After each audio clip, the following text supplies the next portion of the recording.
Hello সুপ্রিয় একাদশ শ্রেণীর শিক্ষার্থী বন্ধুরা, আজকে তোমাদের সঙ্গে যে বইটি নিয়ে রিভিউ করব তোমরা দেখতে পাচ্ছ রায় ও মার্টিনের রাষ্ট্রবিজ্ঞান টেক্সট বই, যে বইটির লেখক হচ্ছেন ডক্টর দেবব্রত সিংহ স্যার। এটি হচ্ছে বইটির সামনের পাশের লুক, তোমরা দেখতে পাচ্ছ। তো এই বইটার সঙ্গে একটা কিন্তু 60 MCQ বুক সম্পূর্ণ ফ্রি রয়েছে।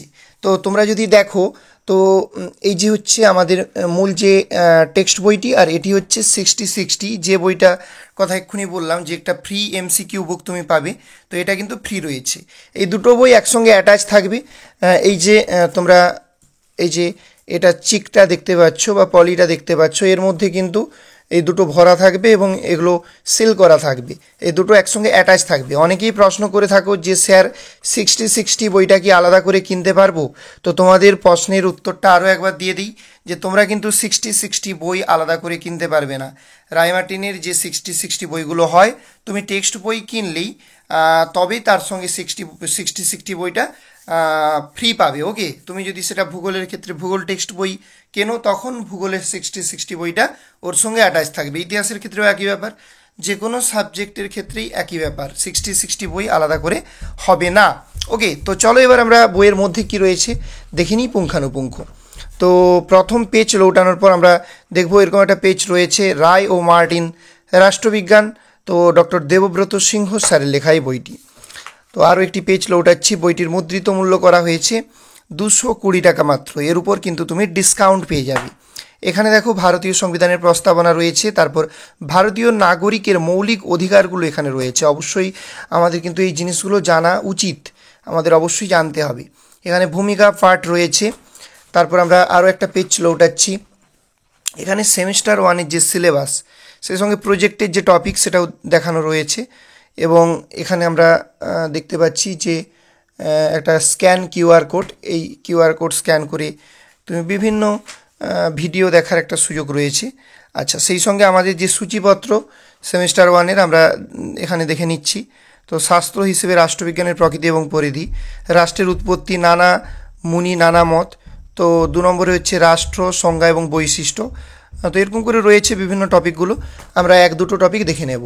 দেখো, শাস্ত্র হিসেবে রাষ্ট্রবিজ্ঞানের সঙ্গে পরিচিতি, অর্থাৎ রাষ্ট্রবিজ্ঞান কিন্তু একাদশ শ্রেণীতে এসে আমরা প্রথম পড়তেছি।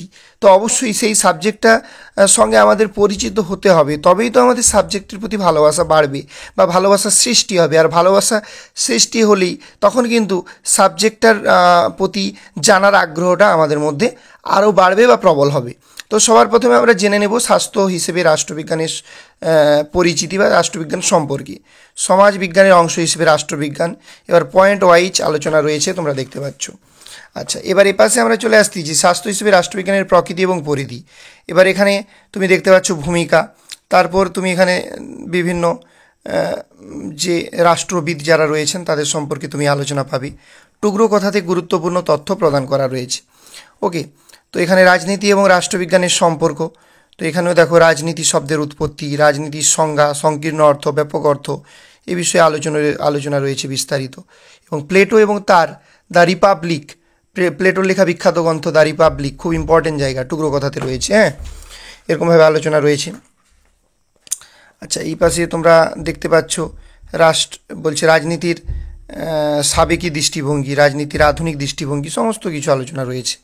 আচ্ছা, এখানে রাষ্ট্রবিজ্ঞানের সংজ্ঞা, এখানে রাজনীতির প্রকৃতি সম্পর্কে আলোচনা রয়েছে। এখানে রাষ্ট্রবিজ্ঞানের যে সংজ্ঞা, পলিটিক্যাল সায়েন্সের যে সংজ্ঞা সেটা রয়েছে। এপাশে দেখো রাষ্ট্রকেন্দ্রিক বা ঐতিহ্যবাহী সংজ্ঞা যেটা রয়েছে, অ্যারিস্টটলের সংজ্ঞা কী, অভিমতটা কী, তা হচ্ছে এখানে তোমরা বিভিন্ন গেটেলের অভিমতটা কী, বিভিন্ন ব্যক্তির যে অভিমত তোমরা পেয়ে যাচ্ছ। ওকে, এগুলো দেখবে রাষ্ট্রকেন্দ্রিক সংজ্ঞার সীমাবদ্ধতা। আচ্ছা, এখানে দেখো অরাষ্ট্রকেন্দ্রিক বা আধুনিক যে সংজ্ঞা, তো এখানে সেগুলো রয়েছে, তোমরা একটু ছক করে দেখো, পরপর সংজ্ঞাগুলো প্রোভাইড করা রয়েছে। রাষ্ট্রবিজ্ঞানের মার্ক্সবাদী সংজ্ঞা, তো সেগুলোও রয়েছে, তোমরা দেখবে। গ্রহণযোগ্য সংজ্ঞা, সে বিষয়েও আলোচনা রয়েছে। মানে যদি বলতে চাই, তোমাদের পয়েন্ট ওয়াইজ চিত্র ব্যবহার করে বইটি খুব চিত্তাকর্ষক করে তোলা হয়েছে ছাত্রছাত্রীদের জন্য। রাজনীতি এবং রাষ্ট্রবিজ্ঞান শব্দের দ্বিমত। আচ্ছা, এখানে রাজনীতি এবং রাষ্ট্রবিজ্ঞানের মধ্যে মূল পার্থক্য, রাষ্ট্রবিজ্ঞানের বিবর্তন, এরকম করে আলোচনা রয়েছে। আচ্ছা, টুকরো কথাতে দেখো গুরুত্বপূর্ণ তথ্য রয়েছে। সক্রেটিস তোমরা দেখতে পাচ্ছ, একটা কথোপকথন এখানে রয়েছে। ওকে, তো যাই হোক, এখানে টুকরো কথাতে আরও গুরুত্বপূর্ণ তথ্য রয়েছে। আচ্ছা, অ্যারিস্টটলের তত্ত্ব এখানে দেখো সুন্দরভাবে আলোচনা করা হয়েছে। তুমি এখানে মধ্যযুগের যে রাষ্ট্রচিন্তা, আধুনিক রাষ্ট্রবিজ্ঞানের উৎপত্তি, সে বিষয়ে আলোচনা পাবে। আচ্ছা, এই পাশে আমি চলে আসি। এই পাশে তোমরা ইংল্যান্ডের গৌরবময় বিপ্লব এবং ফরাসি বিপ্লব সেই বিষয়ে আলোচনা পাচ্ছ। লক, মন্তেস্কু, রুসো, তাদের বিষয়ে বিস্তারিত আলোচনা বইটায় তুমি পাবে। ওকে, তো এরকম করে দেখতে থাকবে, বিভিন্ন তথ্যগুলো কিন্তু সাজানো রয়েছে। অবশ্যই এখানে ভারতীয় দর্শন সম্পর্কে আলোচনা রয়েছে, তোমরা দেখতে পাচ্ছ। রাষ্ট্রবিজ্ঞানের প্রকৃতি সম্পর্কে, নেচার অফ পলিটিক্যাল সায়েন্স, সে বিষয়ে আলোচনা রয়েছে, তোমরা দেখতে পাবে বইটায়। তো এরকম দেখো বিভিন্ন পয়েন্ট ওয়াইজ রাষ্ট্রবিজ্ঞানের প্রকৃতি, সে বিষয়টি আলোচনা রয়েছে। এখানে দেখতে পাচ্ছ তোমরা। রাষ্ট্রবিজ্ঞান কি প্রকৃত বিজ্ঞানের সমতুল্য? আচ্ছা, বা রাষ্ট্রবিজ্ঞানকে বিজ্ঞান না বলার কারণ সমস্ত কিছু এখানে আলোচনা রয়েছে।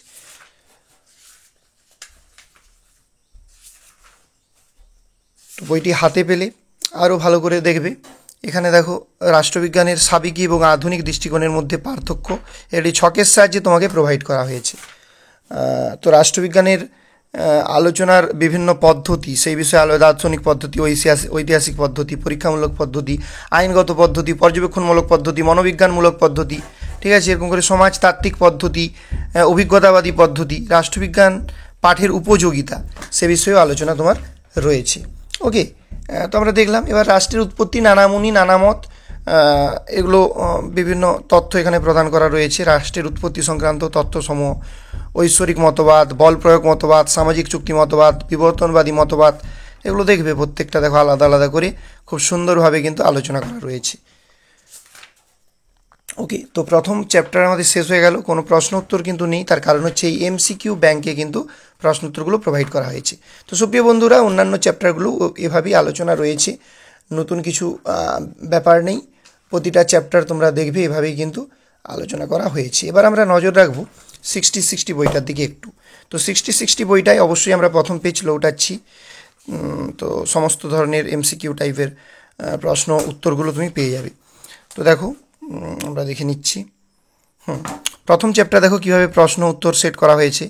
তো বহু বিকল্প ভিত্তিক প্রশ্ন উত্তর, শাস্ত্র হিসেবে রাষ্ট্রবিজ্ঞানের প্রকৃতি এবং পরিধি। প্রথমে দেখো এমসিকিউ প্রশ্ন উত্তর রয়েছে, আমি তোমাকে জাস্ট দেখিয়ে দিচ্ছি। এমসিকিউ প্রশ্ন উত্তরের কালেকশানটা দেখো তুমি, প্রচুর প্রশ্ন উত্তর কিন্তু এখানে একত্রিত করা হয়েছে। তবে একটা কথা বলি, মুখস্থ কিন্তু নয়, আত্মস্থ তোমাকে করতে হবে, অর্থাৎ কনসেপ্ট কিন্তু তোমাকে পড়তে হবে। তুমি যদি বলো যে এমসিকিউ ডেটা ব্যাংকের যা প্রশ্ন উত্তর আছে মুখস্থ করে চলে যাব, পরীক্ষায় পারফর্ম করব, সেটা কখনো হতে পারে না। এত প্রশ্ন মুখস্থ করে মনে রাখা কখনোই সম্ভব নয় যদি কনসেপ্ট না ক্লিয়ার থাকে। তাহলে আগে কিন্তু মুখস্থ নয়, আগে আত্মস্থ করো। তারপর এখানে শূন্যস্থান পূরণমূলক প্রশ্ন উত্তর রয়েছে। আগে কনসেপ্ট আত্মস্থ করো, অটোমেটিক প্রশ্ন উত্তর মনে থাকবে। ক স্তম্ভের সঙ্গে খ স্তম্ভ মেলাও। আচ্ছা, এই পাশে তুমি দেখতে পাচ্ছ বাক্য বা ঘটনাগুলিকে ক্রম অনুযায়ী সাজাও। আচ্ছা, আরও একটা পেজ লৌটাচ্ছি, এখানে ঠিক ভুল নির্ণয় করো। ওকে, ঠিক ভুল নির্ণয় করো, সঠিক যেটা রয়েছে ঠিক আর যেটা ভুল রয়েছে সেটা নির্ণয় করতে হবে। এখানে নিচের বিবৃতিগুলির সঙ্গে তার নিচের কোন ব্যাখ্যাটি সবচেয়ে মানানসই সেটা খুঁজে নাও। এখানে রয়েছে নিচের বিবৃতিগুলির মধ্যে সম্পর্ক নির্ণয় করো। সমস্ত টাইপের প্রশ্ন উত্তর তোমাকে প্রদান করা হয়েছে এই বইটায়। আচ্ছা, বেমানান খুঁজে বের করো, এরকম টাইপেরও প্রশ্ন উত্তর রয়েছে। ক্ষেত্রভিত্তিক প্রশ্নগুলির সমাধান করো, এরকম টাইপের প্রশ্ন উত্তর রয়েছে। আচ্ছা, ডায়াগ্রাম বা চার্ট বা চিত্র দেখে সঠিক উত্তর নির্বাচন করো, এটা একটা মোস্ট ইম্পর্টেন্ট টাইপ। এরকম টাইপের দু একটা প্রশ্ন দেবে তোমাকে পরীক্ষায়, বেশি দেবে না, দু একটা প্রশ্ন কিন্তু দেবে। আচ্ছা, তারপর তোমরা দেখতে পাচ্ছ এভাবে কিন্তু বিভিন্ন প্রশ্ন উত্তরগুলো তোমার সামনে রিপ্রেজেন্ট করা আছে বা রেডি করা আছে, তোমরা দেখতে পাচ্ছ। তো এবার অন্যান্য চ্যাপ্টারগুলো এই একইভাবে কিন্তু করা আছে, প্রশ্ন উত্তর সেট করা আছে, আর আলাদা করে কিছু বলছি না। আমি যেই জায়গাটায় চলে যাচ্ছি একেবারে বইটার শেষের দিকে চলে যাচ্ছি। তো প্রত্যেকটা চ্যাপ্টারে এমসিকিউ বলো, শূন্যস্থান পূরণমূলক বলো, কলাম ম্যাচিং বলো, সমস্ত টাইপের প্রশ্ন উত্তরের সমাহার রয়েছে প্রতিটা চ্যাপ্টারে একই রকমভাবে। আচ্ছা, আমি প্রকল্পটা একটু দেখিয়ে দিচ্ছি। প্রকল্পটা কিন্তু 60 বইটায় তুমি প্রকল্প বা প্রজেক্টটা পেয়ে যাচ্ছ। তো প্রজেক্টের যে বিষয়গুলো রয়েছে সেগুলো বিস্তারিত আলোচনা রয়েছে, একটু জাস্ট দেখিয়ে দিচ্ছি, এক ঝলকে দেখে নাও। অধ্যায় 1, অধ্যায় 2। আচ্ছা, এটা কিন্তু প্রজেক্ট অধ্যায় 3 তোমরা দেখতে পাচ্ছ, সারণী খুব সুন্দর করে দেখানো রয়েছে। এবার হাতে যখন পাবে বইটা আরও ভালো করে দেখবে, দেখার সুযোগ থাকবে। আমি কিন্তু এখন এক ঝলক দেখিয়ে দিচ্ছি। তো এরকমভাবে কিন্তু প্রকল্পের ব্যাপারটা বা প্রজেক্টের ব্যাপারটাও তুমি রায়ো মার্টিনের এই যে 60-60 বইটা রয়েছে সেখানে পেয়ে যাচ্ছ। আর এই 60-60 বইটা কেবলমাত্র কিন্তু বিভিন্ন ধরনের যে তোমাদের এমসিকিউ বলো, শূন্যস্থান পূরণমূলক বলো, বা কলাম ম্যাচিং বলো, বা ট্রু ফলস বলো, বা রিঅ্যারেঞ্জমেন্ট বলো, এই ধরনের প্রশ্ন উত্তরের জন্য এই বইটি। এবার মডেল কোশ্চেন পেপার বেশ কয়েকটা রয়েছে। সেট 1 তোমরা দেখতে পাচ্ছ। তোমাদের রাষ্ট্রবিজ্ঞানের ক্ষেত্রে এক্সামটা কিন্তু অবশ্যই 40 মার্কের এক্সাম হবে, 40 নাম্বারের পরীক্ষা হবে, এবং তার উত্তরও প্রোভাইড করা আছে। সেট 2 এই যে দেখতে পাচ্ছ, সেট 2। আচ্ছা, কটা সেট রয়েছে আমরা সেটাও দেখে নিচ্ছি। সেট 2 এবং সেট 2 এর পরেও তোমরা দেখতে পাবে তার উত্তর কিন্তু প্রোভাইড করা আছে। সেট 3, ঠিক আছে, সেট 3 এটা। আচ্ছা, কটা সেট রয়েছে টোটাল আমরা দেখে নিচ্ছি। সেট 4, সেট 5, আচ্ছা এটা সেট 5, সেট 5, সেট 5 হলো। আচ্ছা, সেট 5-এর যে উত্তরও প্রোভাইড করা আছে। আর সেই সঙ্গে এখানে দেখো যে WBCHSC model question paper 2024 set 1 দেখতে পাচ্ছ এখানে, সেট 1, সেই সঙ্গে সেট 2, ঠিক আছে, সেট 2 দুটো কিন্তু সেট রয়েছে। WB ওয়েস্ট বেঙ্গল যে বোর্ডের যে সংসদ নমুনা প্রশ্ন সেখান থেকে দুটো সেট এবং তার উত্তরও কিন্তু রেডি করা আছে। তো সুপ্রিয় বন্ধুরা, এটাই ছিল কিন্তু রায়ো মার্টিনের রাষ্ট্রবিজ্ঞান যে টেক্সট বই তার সম্পূর্ণ রিভিউ। কেমন লাগলো বইটি অবশ্যই তোমরা কমেন্ট সেকশানে তোমাদের মন্তব্য মতামত জানাও, এবং অবশ্যই তোমার প্রিয় বন্ধু বান্ধবীদের সঙ্গে ভিডিওটি বেশি বেশি করে শেয়ার করে দাও।